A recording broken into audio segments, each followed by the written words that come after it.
Look, this is what Tom as David Indo looks like. It's terrifying. So next week, Don't do that. if you're not here, I could pretend to be you.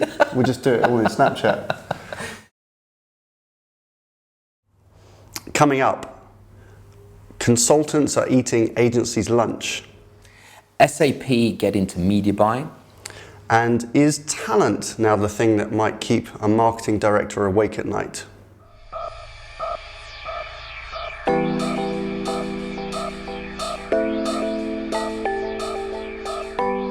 Hello and welcome to IDCom's Media Snack, episode 25.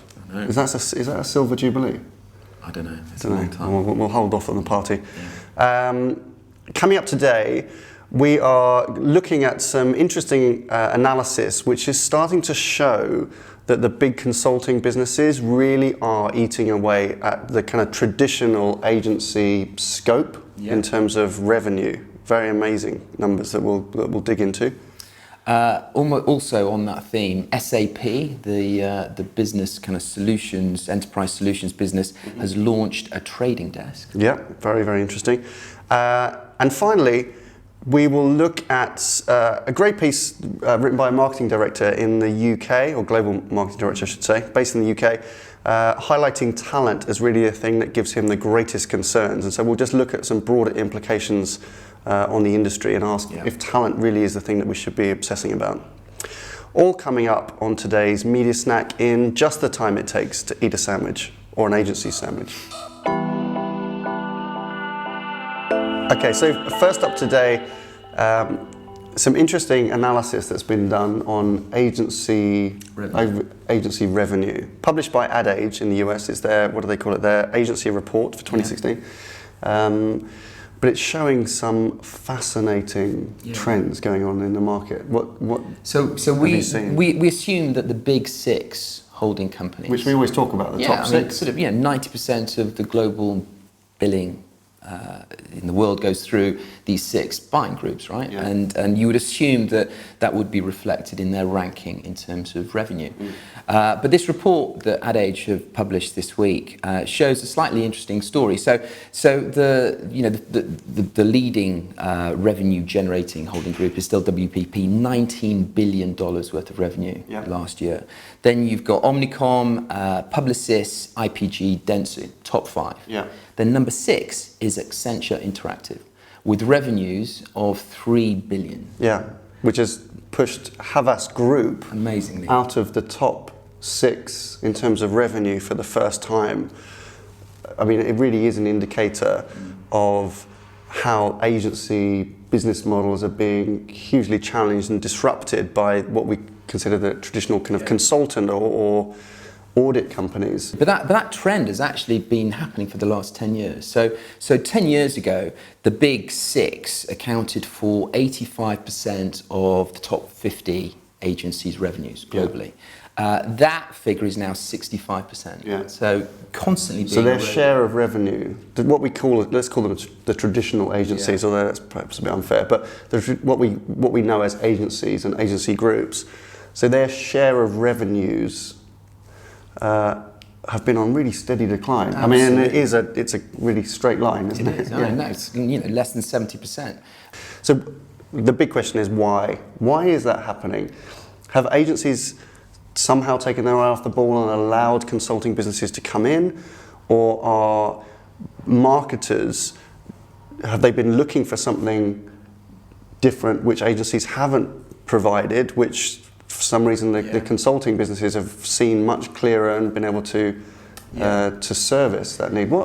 Why that rapid change in fortunes? Well, I mean, firstly, the consulting groups have seen digital change management as a massive opportunity, and they have the funds, the war chest to go after a really aggressive acquisition strategy, and that's kind of worked for both Accenture and for IBM. But I think most importantly, they have consulting privilege with the big companies that they advise on. So they've had long-standing consulting relationships with the C-suite. Consulting companies are brilliant at upselling. Yeah. And they've used that to their advantage, Yeah. and it's working. Yeah. And that must be very worrying for the traditional agencies. You know, these consulting companies have got such well-established relationships at the very top level in these big brands. They have the funds to acquire new businesses. Yeah. They have the funds to bring talent into That's their an own important businesses. one, yeah. And they're not going to let go of this as a massive opportunity moving forward. Yeah. And the numbers at stake, the revenues are vast. I'd feel a bit squeaky if I was an agency. So would I, absolutely. I feel like I was being hunted down. We'll keep an eye on that, because I think this is only going to become more dramatic with time, and it's moving so fast.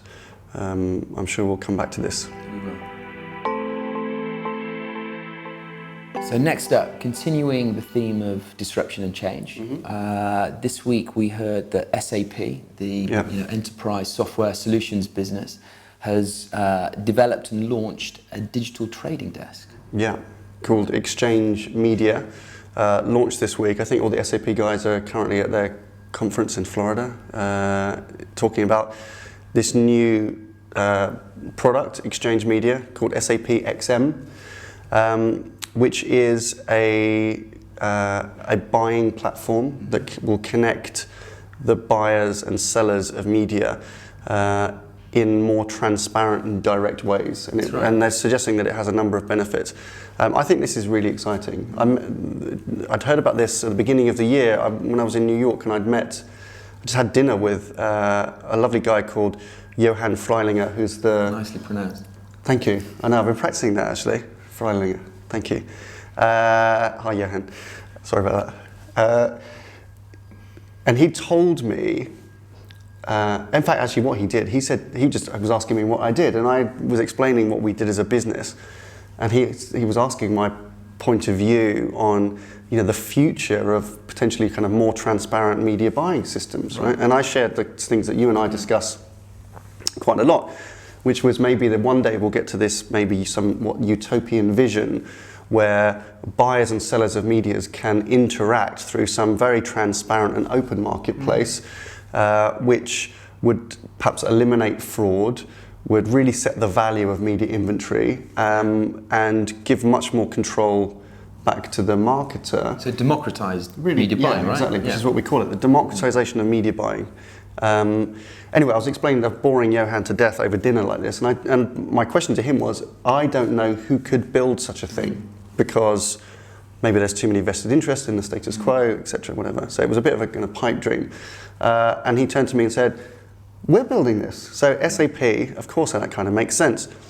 SAP, I think one of their great strengths, obviously they're a technology expert company, trusted with a lot of the world's sensitive financial, commercial, confidential information.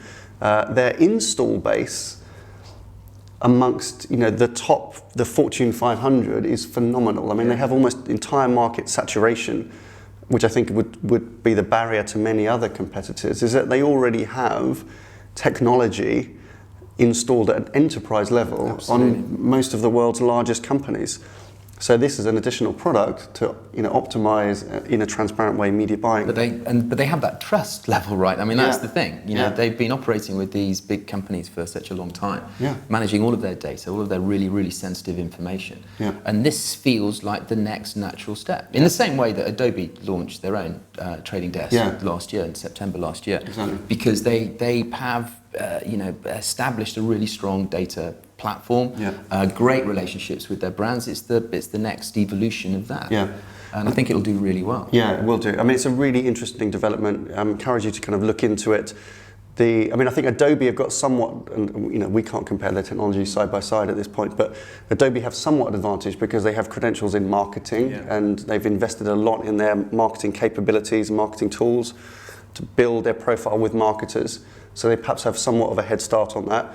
SAP sounds like their technology might be, I don't know if it's better technology, but they come from a position of technology credibility and have that install base. But maybe people don't normally associate SAP with marketing yet, so that's perhaps something that they've got to develop.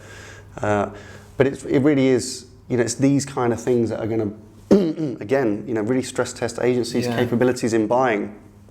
Because if you're a marketer looking for a way to transact direct with vendor, direct with publishers through self-serve technology that can maybe eliminate some of those concerns over transparency, fraud, and those kind of areas, which are obviously an issue for a lot of marketers at the moment.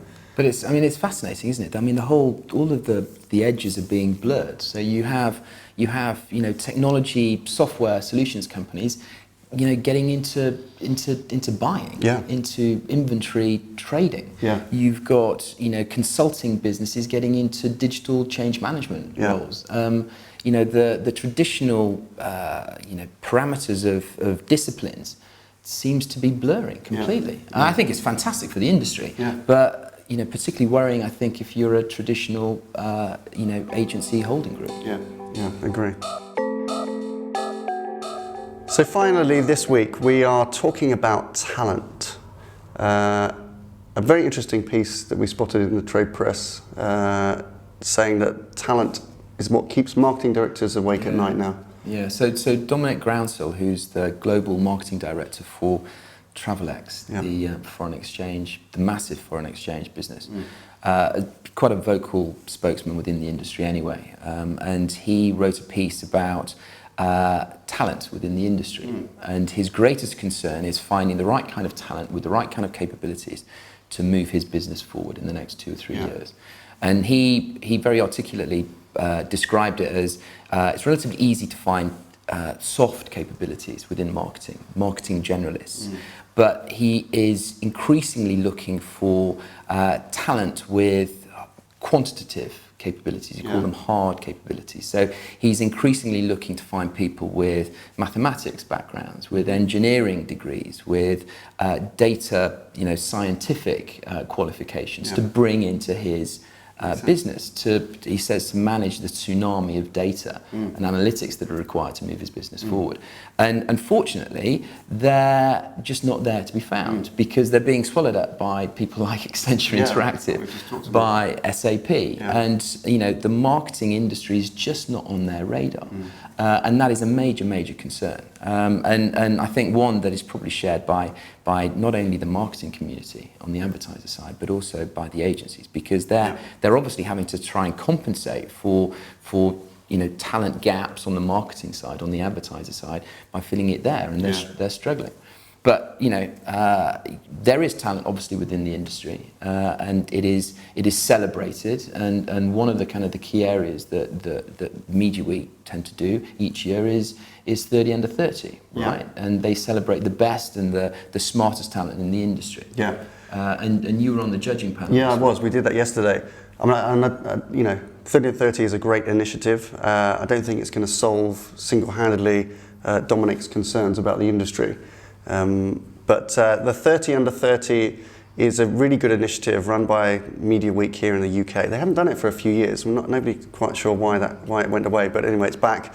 So I spent most of yesterday reading and reviewing written submissions and video submissions from about 100 odd candidates.